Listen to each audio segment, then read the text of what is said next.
يصنع الحدث من جديد في أوروبا ويكون العنوان الأبرز للوسائل الإعلام العالمية هذا اليوم.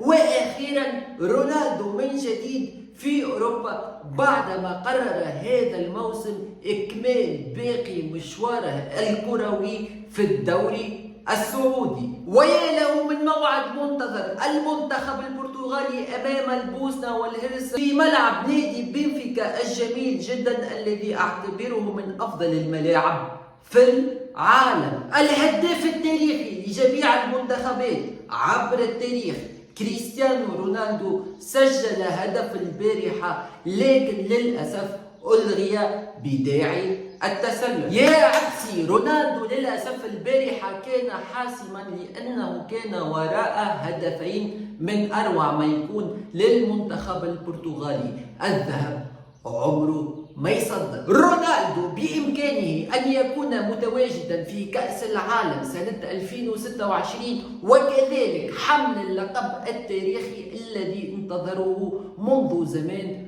طويل. أقولها على مسؤوليتي. سبيدي صانع المحتوى الأمريكي كان ترند هذا اليوم بعدما نزل كريستيانو رونالدو من سيارته الخاصة خصيصا له كي يلتقط صورة معه للذكرى.